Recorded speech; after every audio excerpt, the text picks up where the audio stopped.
Menebar Islam rahmatan lil alamin. Assalamualaikum warahmatullahi wabarakatuh. Alhamdulillah, salatu wassalamu ala rasulillah wa ala alihi wa sahbihi wa mawala, wa la hawla wa la quwata illa billah. Pemirsa TV Hadiah dirahmati Allah Subhanahu wa taala. Alhamdulillah, pada kesempatan yang berbahagia ini kita bisa berjumpa lagi dalam satu perjumpaan yang insya Allah diberkahi oleh Allah Subhanahu wa taala. Pada hari ini kita akan membicarakan mengenai pernak-pernik kehidupan berumah tangga. Telah hadir pada kesempatan yang berbahagia ini Al-Ustadz Dr. Kiai Haji At-Taufik Lutfi yang pada siang hari ini, pada kesempatan kali ini akan memberikan pencerahan kepada kita terkait dengan pernak-pernik rumah tangga dalam konteks pandemi COVID-19 pada kali ini. Izinkan pemirsa TV Jadi yang dirahmati, izinkan saya menyapa Pak Kiai. Assalamualaikum warahmatullahi wabarakatuh. Waalaikumsalam warahmatullahi wabarakatuh. Apa kabar Kiai? Alhamdulillah sehat. Sehat semuanya. Alhamdulillah. Mudah-mudahan Pak Kiai nampak seperti tambah seger hari ini. Insya Allah Ustaz selalu berusaha menjaga kesehatan. Masya Allah, amin. Allah yaftah wa yu'afina jami'an insya Allah. Amin. Baik, pada kesempatan kali ini kita akan mendiskusikan mengenai persoalan rumah tangga, khususnya terkait dengan pernak-pernik rumah tangga dan pandemi COVID-19 ini. Sebagaimana yang kita rasakan, Ustaz, gara-gara pandemi ini, maka kemudian kita selalu dikondisikan untuk stay at home. Tentu bukan perkara yang mudah ya, bagi seorang ayah, bagi seorang ibu, bahkan anak-anak juga harus stay at home gitu. Kita merasakan sebuah suasana yang tidak mudah. Nah, sesungguhnya kalau seandainya kita ingin mengambil ibrah apa yang sesungguhnya paling bisa kita petik sehingga meskipun dalam suasana yang seperti ini, kehidupan rumah tangga kita bisa tetap harmonis, saling memahami, dan juga tetap produktif. Masya Allah. Terima kasih Ustaz Khairin, seluruh pemirsa TV Kadi yang dimuliakan Allah. Bismillahirrahmanirrahim. Alhamdulillahirabbil alamin. Wassalatu wassalamu ala sayyidil mursalin wa ala alihi wa ashabihi ajma'in, amma ba'd. Berumah tangga atau sebuah pernikahan, ikatannya adalah tidak sekedar ikatan kemanusiaan, tapi ada ikatan ketuhanan. Makanya disebut akdun nikah. Jika itu dimaknai seseorang berumah tangga, seseorang menikah, langsung ikatannya dengan Allah Subhanahu wa taala, maka segala sesuatu yang terjadi dalam rumah tangga itu konteksnya adalah menjaga ikatan dengan Allah Subhanahu wa taala. Ujian pandemi ini memang cukup berat dan berdampak dalam berbagai aspek kehidupan, termasuk aspek kerumah tanggaan. Iya, betul. 24 jam bersama di dalam bahtera rumah tangga itu tidak lebih mudah daripada hanya 1 jam, hanya 5 jam, hanya malam hari, apalagi kalau cuma malam hari, hanya untuk istirahat saja, hanya untuk melepas letih. Tapi inilah ujian sesungguhnya rumah tangga itu. Kalau kita korelasikan di masa Rasul, kan aktivitas luar juga tidak terlalu besar. Justru terbanyak aktivitasnya, apakah suami atau istri, adalah di dalam rumah. Karena itulah kehidupan rumah tangga tidak hanya membangun kebaikan diri pasangan, tapi juga membangun sebuah keluarga yang kita sebut dengan keluarga idaman. Berarti kan ada anak di situ, ada seluruh anggota keluarga. Tidak kita maknai berumah tangga atau menikah itu hanya membangun 2 jiwa manusia, suami dan istri. Tapi di situ berarti yang dibangun adalah seluruhnya. Kita tidak menafikan sekian banyak faktor berkemungkinan terjadinya ketidakharmonian. Tapi diingatkan oleh Allah dengan surat An-Nisa ayat 19. Wa asa an takrahu syai'an wa yaj'alallahu fihi khairan katsiran. Dan bisa jadi kalian merasakan sesuatu yang tidak disukai dari pasangan kalian. Mungkin suami dalam 24 jam tadi ada hal yang tidak ia sukai dari istrinya atau sebaliknya. Tapi apa kata Allah? Bisa jadi. Kenapa bisa jadi? Ini adalah faktor yang sangat manusiawi. Tapi jika kalian bersabar dalam keadaan tersebut, maka Allah justru akan menghadirkan kebaikan yang banyak. Kebaikan yang banyak itu dimaknai oleh beberapa ulama tafsir, yaitu al-aulad katanya. Berketurunan. Kemudian juga sekian banyak anugerah keberkahan dalam kehidupan rumah tangganya. Iya, memang idealnya begitu ya. Ketika anggota keluarga itu sering berhimpun, maka semestinya harus lebih sering membangun keharmonisan, kesepahaman begitu. Nah, cuman kita mendapati sebuah data ya, selama pandemi kurang lebih 5-6 bulan ini rupanya beberapa daerah itu terjadi kenaikan kasus perceraian. Tren gitu ya. Misalkan saya ngambil contoh di Kabupaten Bandung.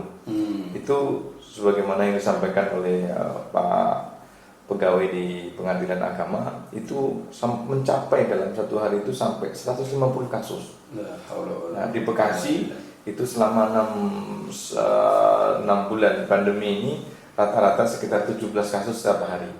Itu kasus yang diajukan.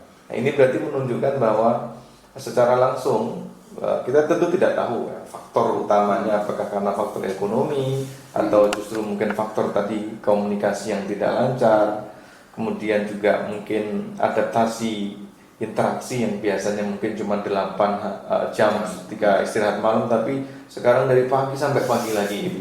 Nah, sesungguhnya ketika melihat situasi seperti ini, bagaimana semestinya kita bersikap begitu? Faktor-faktor terjadinya disharmonisasi rumah tangga itu berseliweran di depan mata kita. Ya, apakah faktornya ekonomi atau faktornya adalah ada pihak lain yang mengganggu? Ada faktor yang sangat banyak. Atau dia sendiri yang mengganggu? Atau dia sendiri yang mau diganggukan. Faktor itu sangat banyak. Makanya kalau kita rujuk hadis Rasulullah SAW, menikah itu karena 4 faktor. Terjadinya disharmonisasi juga karena 4 faktor. Kan bahasanya tungkahul mar'atu li arba'in. Ada faktor kegantengan, kecantikan. Ketika berkurang itu menjadi faktor juga. Ada harta, 5 lihat. Karena ada faktor ekonomi, faktor harta. Ketika hartanya menyusut menjadi faktor terjadinya disharmonisasi. Salah satu sebabnya. Betul. Ada faktor cinta ketika hartanya banyak begitu ya. Faktor nasab. Ketika keluarganya sudah tiada, awalnya ketika keluarganya ada, misalnya orang tuanya kedua belah pihak masih dijaga, masih ada yang memberikan bimbingan, memberikan support. Setelah tiada, ia harus mandiri. Maka berkemungkinan faktor itu ada. Tapi yang keempat yang tidak dijadikan faktor oleh Rasulullah SAW dalam faktor disharmonisasi adalah walidiniha. Justru karena faktor agama.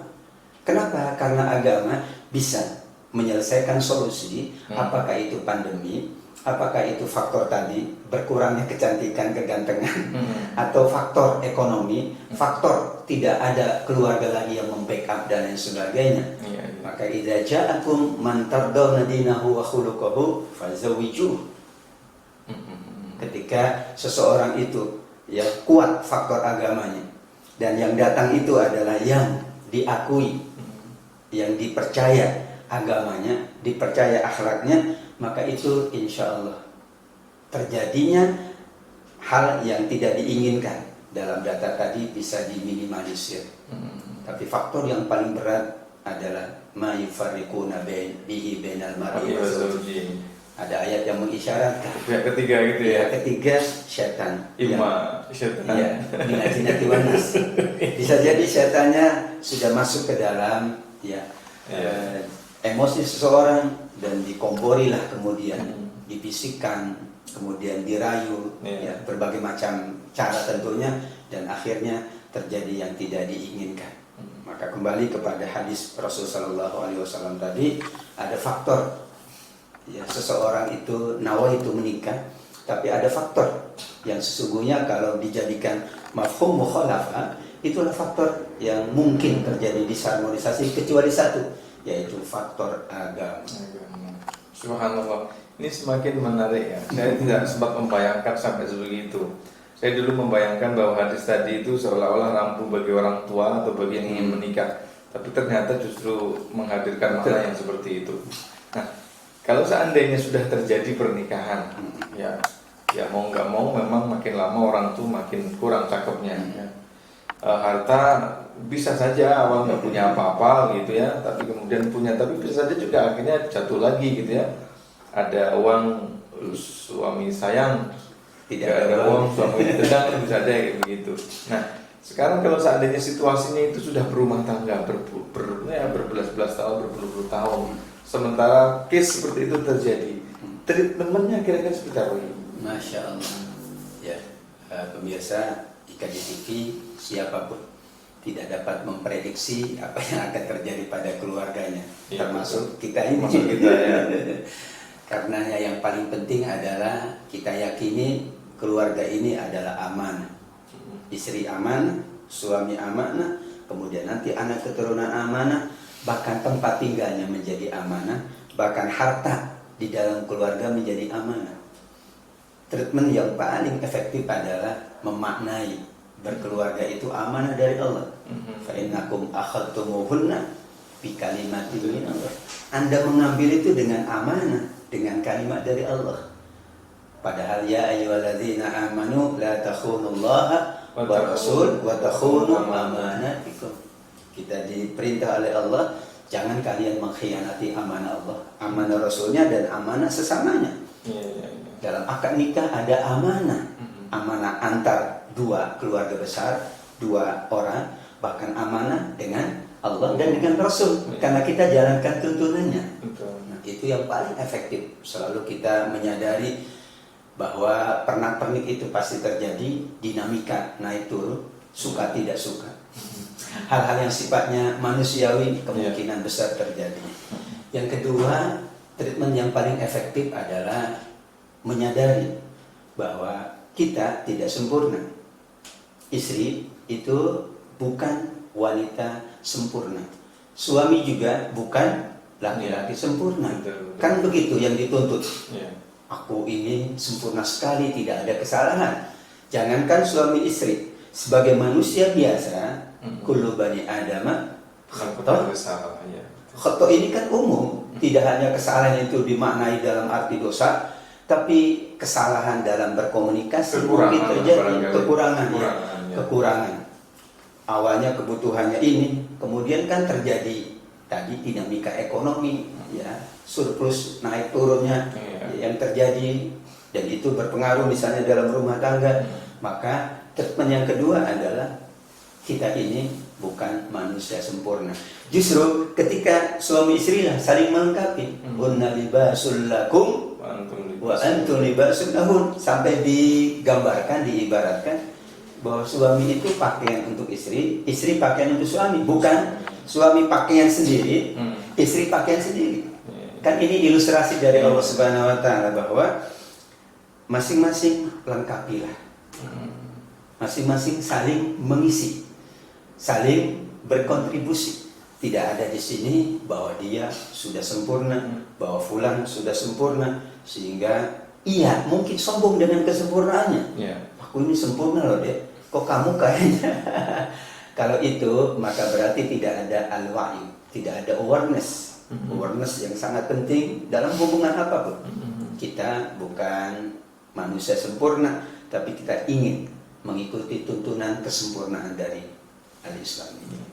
Jadi kira-kira ya selain spirit untuk menyadari kelemahan, juga berusaha untuk memahami pasangan gitu kira-kira. Baik, mungkin terakhir Pak Kiai. Nah, seringkali komunikasi antar suami dan istri ini tidak klop, karena mungkin juga latar belakangnya karena tadi pemahaman yang kurang tepat di awal tadi. Nah, kira-kira cara yang paling efektif untuk membangun komunikasi antara suami dan istri, terkhususnya dalam masa-masa pandemi seperti ini, seperti apa?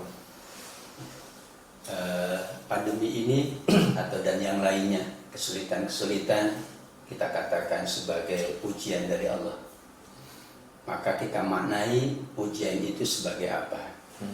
Banyak yang memaknai ujian itu adalah bentuk kebencian Allah, musibah itu. Padahal diingatkan oleh hadis Bukhari bahwa kalau kita beriman, kalau kita soleh dan berusaha menjalankan ketaatan, maka musibah atau apapun yang terjadi adalah cara Allah untuk mengangkat derajat manusia dan untuk mengampuni dosa-dosanya. Dan justru itu bukti cinta Allah kepada diri kita. Ketika kita diuji dalam rumah tangga, berkurang pendapatan suami misalnya, kita maknai ini adalah ujian dari Allah. Kalau kita maknai sebagai ujian dari Allah, maka kita lulus, dan ketika lulus insya Allah keberkahan akan Allah hadirkan terus dalam kehidupan rumah tangga kita. Yang kedua, ujian ini tidak ada yang tahu kapan berakhirnya. Seperti juga ujian rumah tangga, siapa yang tahu? Kelihatannya di awal-awal oke. Tapi di akhir tidak ada yang dapat memprediksi. Karenanya kita dalam memaknai ujian, bahwa ujian itu murni hak Allah. Kalau itu kita maknai murni hak Allah, maka kita hanya menjalankan. Kita adalah yang menjalankan. Allah lah yang menguji. Seperti di kampus kan begitu saja. Kita tidak tahu. Tiba-tiba dosen datang, hari ini ujian.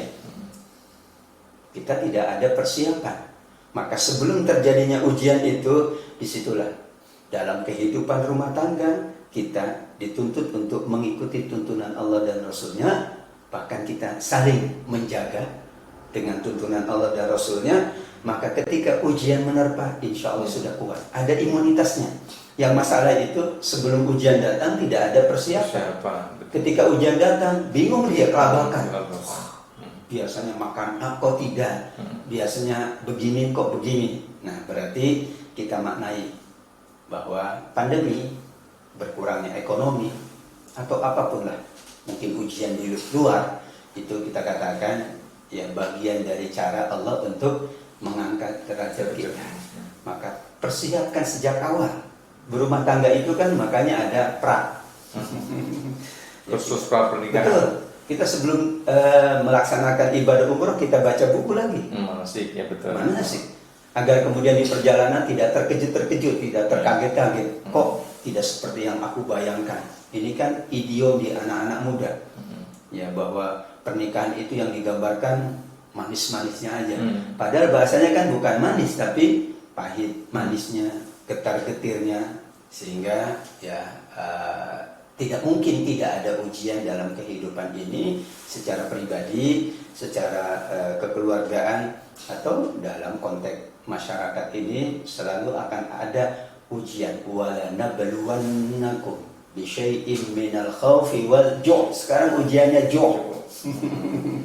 Maka tipsnya dari Allah jelas. Falyabudu rabb hadzal bait allazi at'amahum min ju'. Bangunan ubudiyah di dalam rumah tangga, bangunan akidah di dalam rumah tangga, bangunan akhlak di dalam rumah tangga, bangunan ilmu di dalam rumah tangga. Itulah insya Allah yang akan menjadikan keluarga itu imun terhadap godaan. Bukan hanya suaminya, tapi istrinya juga harus imun. Bukan hanya suami, tapi anaknya juga harus imun. Kadang suaminya kuat, istrinya, atau dua-duanya kuat, anaknya ngerengek terus, minta macam-macam lah. Sekarang kan permintaannya tinggi karena pendidikannya atau pembelajarannya pakai daring, jarak jauh.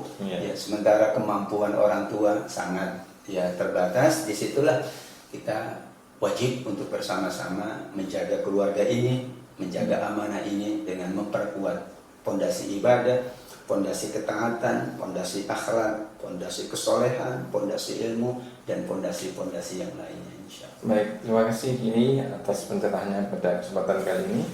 Pemirsa TV Gadi yang dikasihi, alhamdulillah kita telah membahas tuntas terkait dengan persoalan rumah tangga. Saya ingin mengambil beberapa kesimpulan. Yang pertama, bahwa dunia ini adalah era ujian. Oleh karena itu, selagi manusia berada di dalam dunia, maka dia akan selalu diuji. Salah satu dari ujian yang sekarang sedang dirasakan oleh hampir seluruh penduduk dunia adalah wabah pandemi. Oleh karena itu, semua persoalan harus dikembalikan kepada tatanan dan juga hunjaman akidah yang tertanam. Sebagaimana seseorang menikah karena ibadah, maka ketahuilah ketika merasakan beberapa ujian di dalam rumah tangga pun juga dalam konteks ibadah. Oleh karena itu, semuanya harus dikembalikan kepada tuntunan dan ajaran-ajaran ibadah, ajaran-ajaran akidah. Terima kasih, mudah-mudahan bermanfaat. Qulu qouli hadza astaghfirullah. Assalamualaikum warahmatullahi wabarakatuh. Mendebar Islam rahmatan lil alamin.